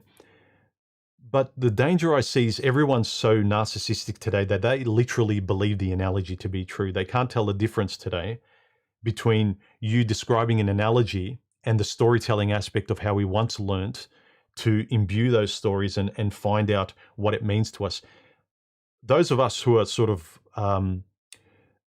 a bit more intelligent and more curious, we read more, we can tell the difference between metaphors, and we can concept connect, chew on it, internalize it, and realize how it's practical in our lives. There's very few of those people. So when you say be the king, a lot of guys say, yeah, I'm gonna put on the king suit and I'm gonna walk around and dance and act like a king, and I'm gonna act like this clown.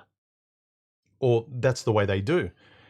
And it's stupid because they think, yeah, act like a king. It's like, no, realize the metaphor of what you should aspire to in terms of be proud to have that status in your own world, but act like yourself. So I find the danger in using metaphors like kings, queens, heroes, and things like that. If I'm talking to someone who's older, who I can tell knows how to chew on those metaphors, and we can have a real life conversation, that's different. But when we're teaching young people or trying to mentor young people, and we're using these archaic metaphors, to them it's entertainment. They're watching Game of Thrones and they're being entertained by these archetypes.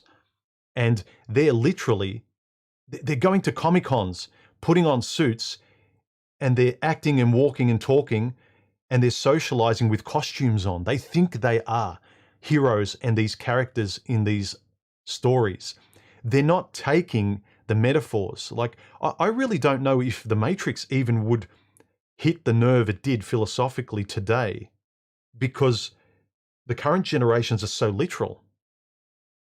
That's an interesting question. Do you think the Matrix would have such as a profound effect today as it did back, 20 years ago, however long it came out? That's interesting to think about.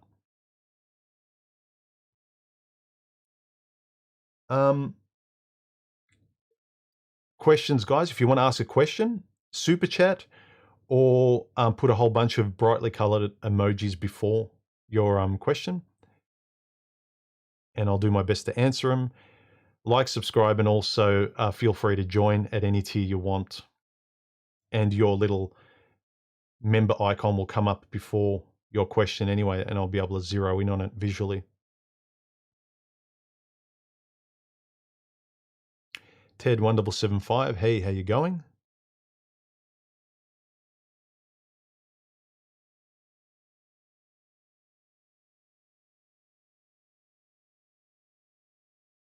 Rocket Scientist says, I've told a few women that they are modern women wanting a traditional man, and it doesn't work that way. Yeah.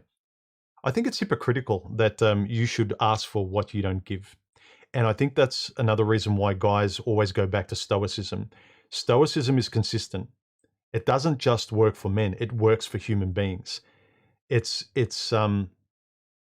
very philosophically and logically based, which men really respond to, but it's a very reciprocal way of sort of balancing life, if you want.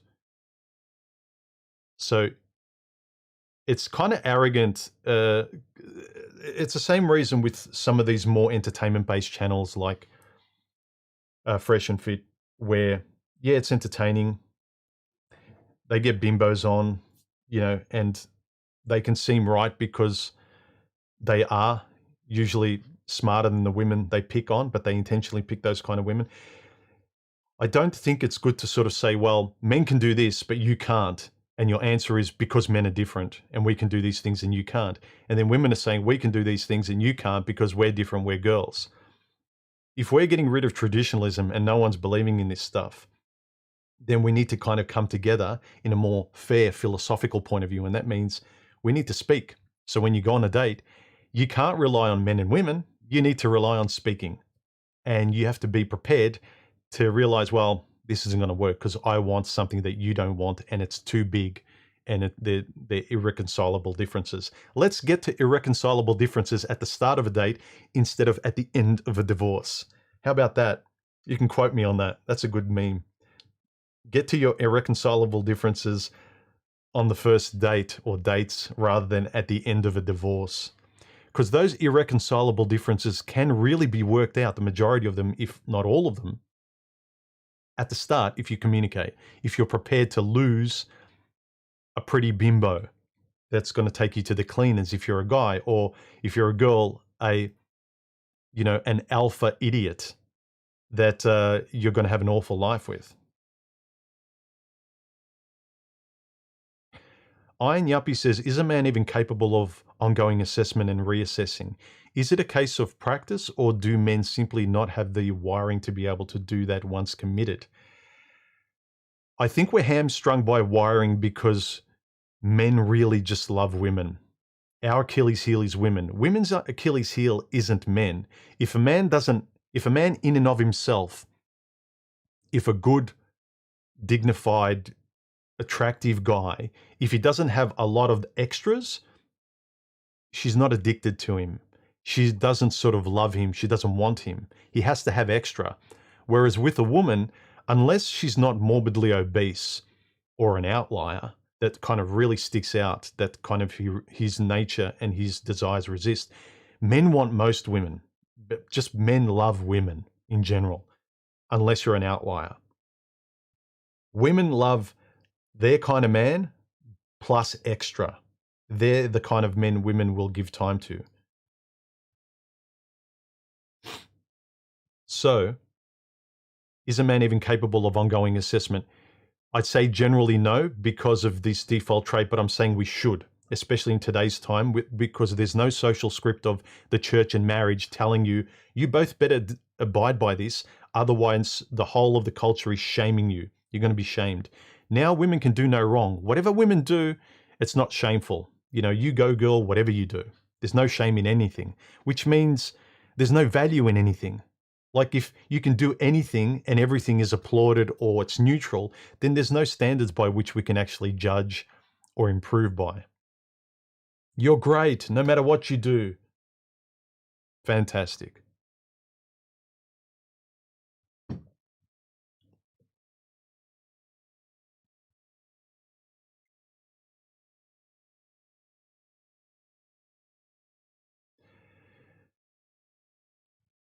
August Lyon. Or he says Maslow's hierarchy diverges greatly for men and women beyond getting our base needs met. Yes, that's true.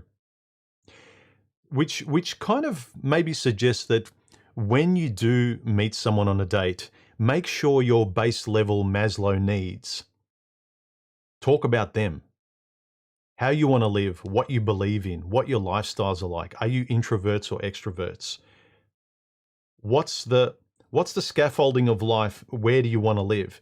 Beyond going to quirks of interest, beyond going to the personality that starts to kind of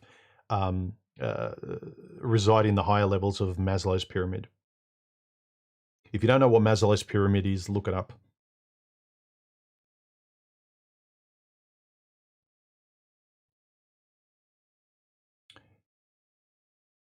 Oh, one of the admins is deleting Miriam's messages. What did Miriam say to upset people?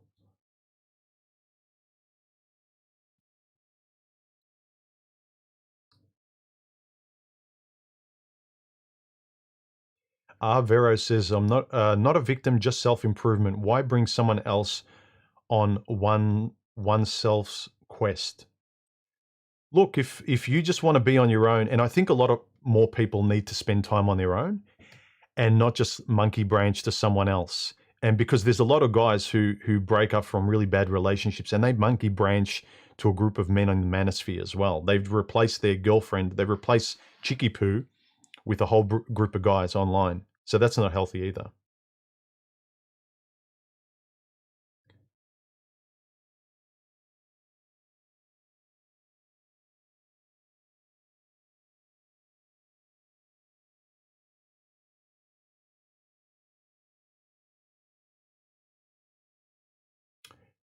Can someone give me the lowdown on what Miriam said that caused everyone to sort of... Donna, what did Miriam say? Just roundabout. Just DM me or send me a message or something. Or tell me, yeah, don't sort of make it public.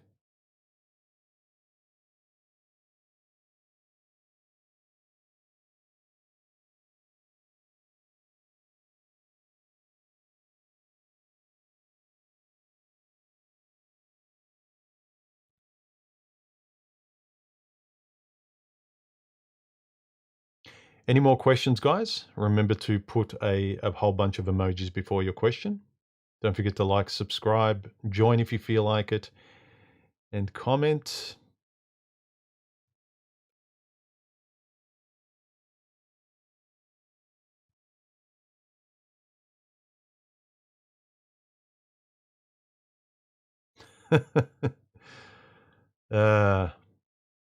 Klemka says, hey human, I just want to thank you. Really appreciate these new videos about self-introspection instead of pointing fingers. You're welcome. Look, the only way you're gonna... Do you want to be happy, or do you want to debate and be right while sitting alone in front of a screen? Do you want your real life to be better, or do you want your virtual fantasy to sort of feel better? But then as soon as you switch your screen off, you're left with your thoughts in your head. Because don't forget, sometimes this stuff online, this stops us thinking in here, and we're focused here. We're talking, we're pontificating, we're calling other people bad names, we're throwing mud at men and women. But then as soon as you switch your screen off, you have your conscience, you have your past, you have your regrets.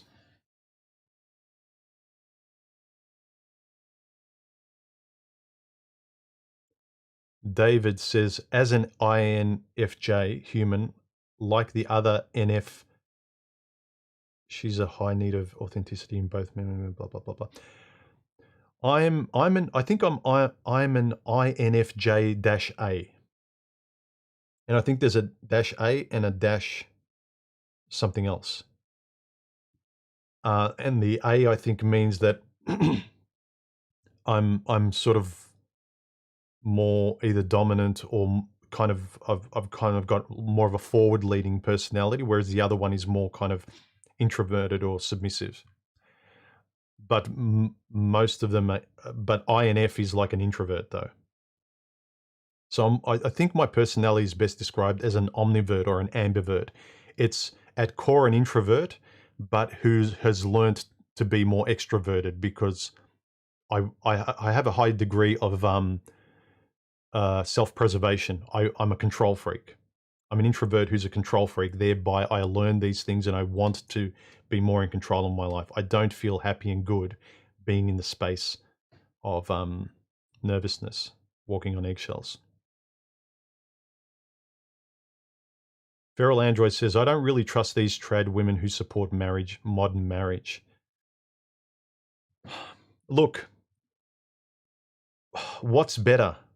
Even if you don't know if you can trust these modern women supporting marriage, would you rather have women supporting more traditional ways of rational thinking in terms of how men and women can both play ball together with their strengths and weaknesses? Or would you rather have just a sea of girl power chicks? At least you can have a conversation, even if there's a few fake trad women. Humans on a roll. Am I? Ted Wonderful 75 says, but human, I do think I am Alexander the Great. You know the funny thing? I've got a necklace, a coin at the end of a necklace, and it's got Alexander the Great's head on it. But I didn't know until I bought it. I bought it because I really liked the look of it. I saw it at a market. And then I looked it up and it was Alexander the Great. But I really liked it looks like an old Roman coin. Tristan, thank you very much for joining. I appreciate it.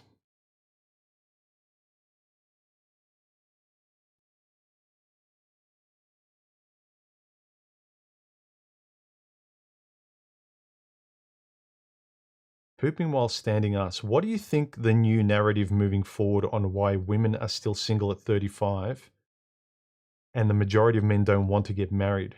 Who can they blame next?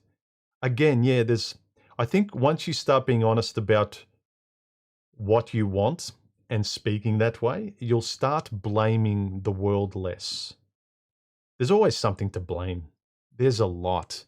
And it's great at the start to get a lot off your chest. So it's basically saying a lot of the things you didn't say before when you're in a relationship, or you couldn't say on a date, or to your boss, or changes you couldn't make in your life. Letting these things out and telling the world what you really think is great catharsis. But later on, once you've let it all out, I mean, look at my content. That's why I keep a lot of my very early content up there. I was venting and getting a lot of my stuff out. And as I went on, it started to become more and more internal, because you can hamster wheel the initial point of venting and blaming who may well deserve your blame. But then what are you going to do? Try and have future relationships with people or the world where you're still living in the past, blaming the ex. You need to move forward. Triple XXZ, thank you for becoming a member as well. I really appreciate it.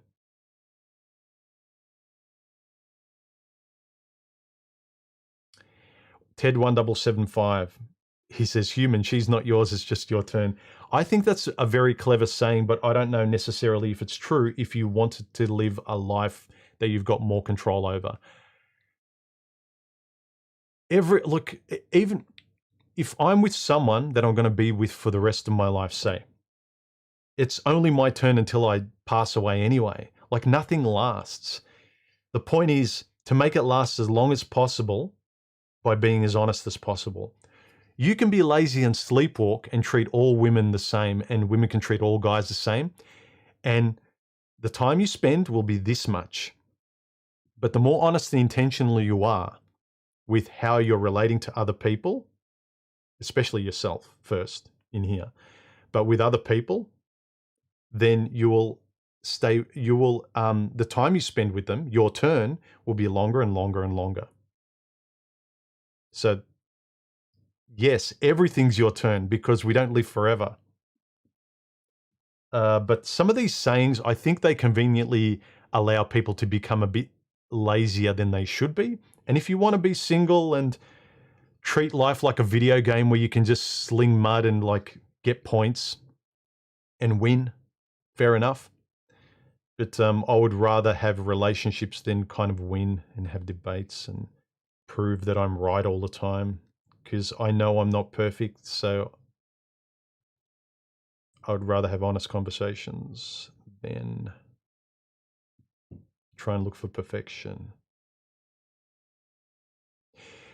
Triple X XZ says, in my honest opinion, I feel like many relationships fail because there is one or more parties that are thinking about the individual more than the team. That goes for both men and women. Yes, but if you talk, if you communicate, if like me, you have verbal diarrhea, but you try and be as civil as possible and as fair as possible, then the chances of you being on your own team are less because you're less in here on your own team and you're always letting it out. If you're always letting it out, you're less on your own team. Because the more time we spend on our own, don't forget, we only have a relationship in our head on our own. We don't talk to another person. But if you're open and honest and you let everything out verbally and you communicate, then you're less an individual. I mean, you are, but you're letting your individuality out. And, do you know what I mean? I belabor the point so much sometimes. This is one thing I need to get better at, being more concise. Making my point and not reiterating the same point 3 or 4 times. Although sometimes I get to a really great way of saying that point on the 4th time, in my defense. But I do blab a bit too much.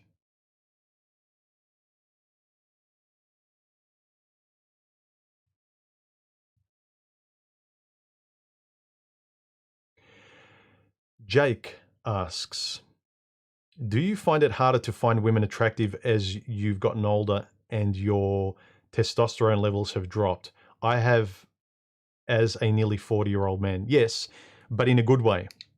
Because now what I find attractive isn't really their looks.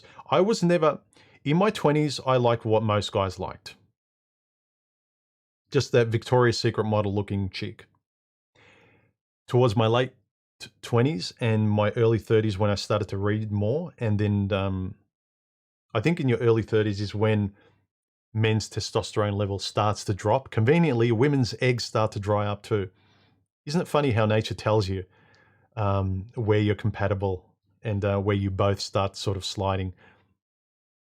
In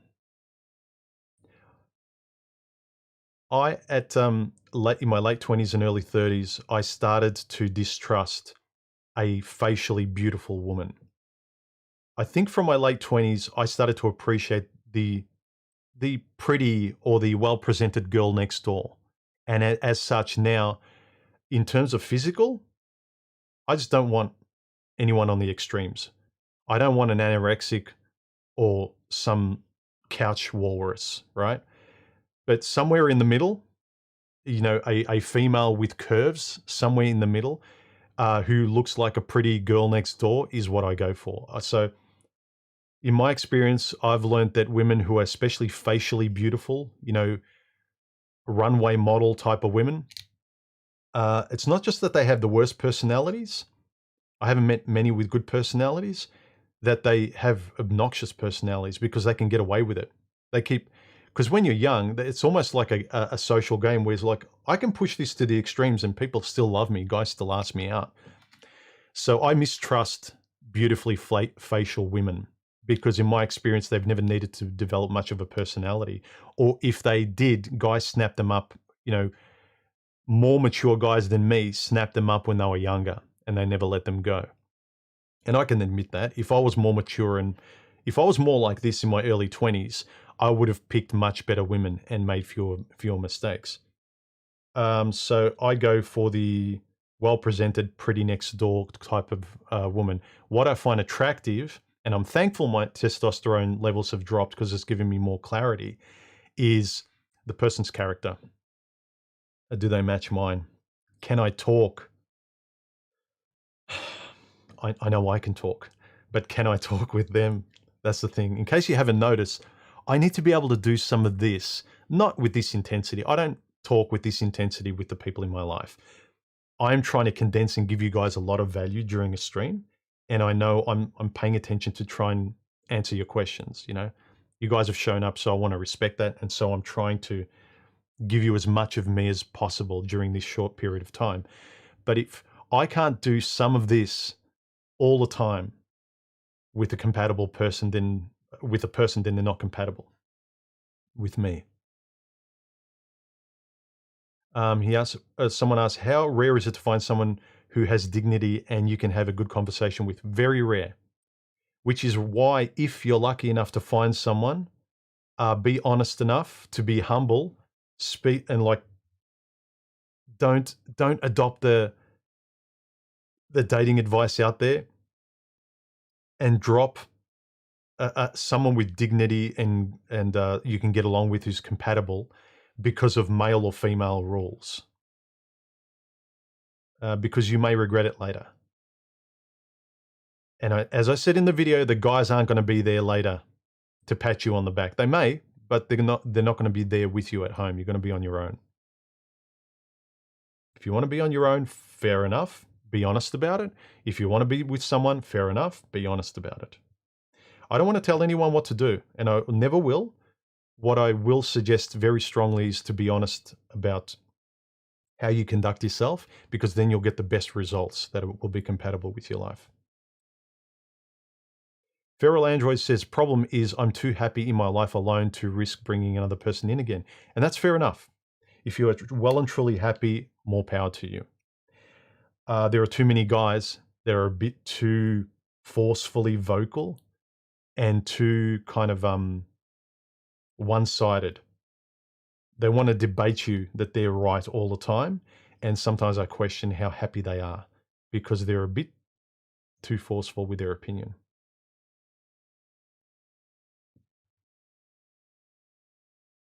Triple XXZ says, as Human said earlier, you can't win with people who debate just to be right. You can win because you don't need that pointless victory as much as they do. Yes. I always say I'd much rather have a conversation than a debate. I don't want to debate you. Debates are when someone wins. It's a game. I don't want to have a game. I want to have a conversation. I want to have a relationship, platonic, romantic.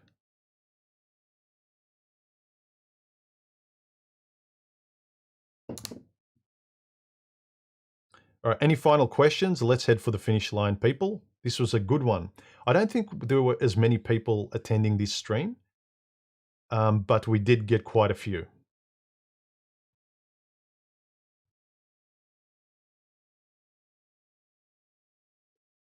So,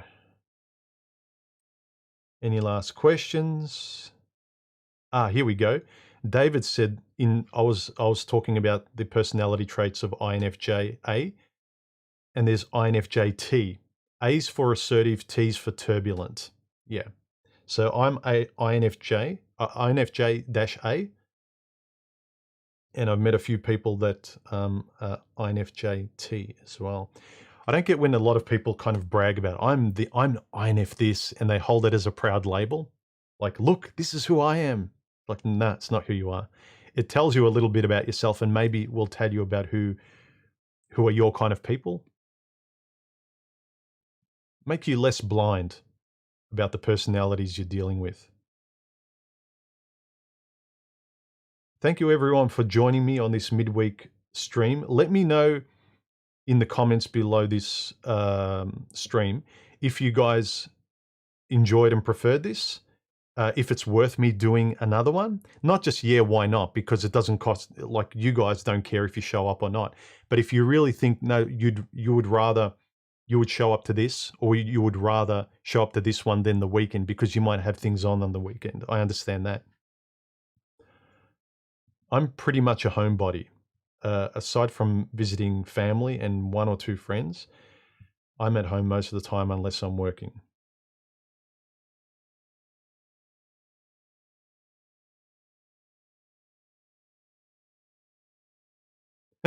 August Lyon says, humans running a live stream and thinks he talks too much.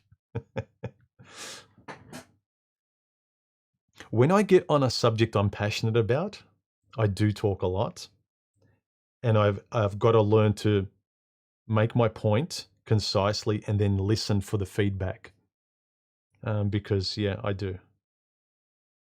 But it's good. I think it's good for me to realize how I affect a conversation with somebody else too. how I affect. It's not just my world.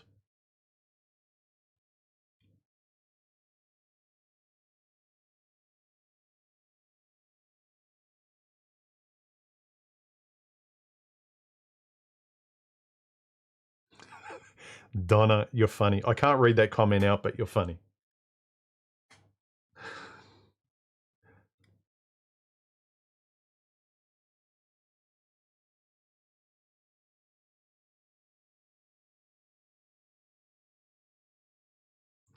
Neil says, compatibility and attraction is a result known as love. Again, know what love is to you. If someone asks you what is love, or why do you love pumpkin, see if you can answer it. If you're a deer in headlights and you don't know how to answer why do I love my partner, or what is love to you, it's kind of suggesting that you're going about things blind. Maybe you know, you're in the middle of trying to love someone and you don't even know what you're doing. You don't know how to define it. You don't know what you want from it.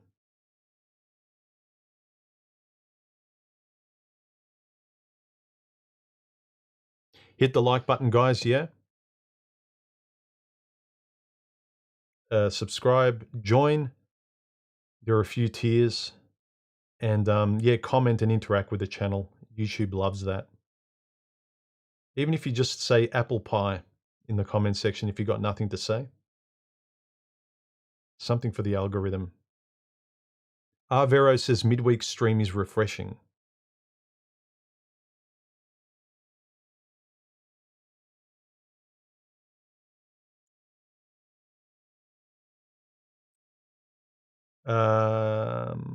Okay. All right. All right, guys. I might pop into Discord for a little while. I have to leave soon to get my car serviced in the morning. But if any of you guys are available, jump onto Discord and we can have a chat. But hopefully learn how to use Discord, know how to use push to talk, and I might be able to talk to a few new faces. But let me know in the bottom of the comment section underneath this stream, this video, if you like midweek streams, and I'll try and do them more often. I'll definitely keep my weekend ones going, and I'll try and introduce midweek ones when I can, if it's good value for you guys. Anyway, see you on Discord straight after this for a little bit, if you have a microphone, and I'll catch you in another video this week. Thanks for dropping, guys. Thanks for dropping, guys. Thanks for dropping by, guys, and I will catch you later. Bye.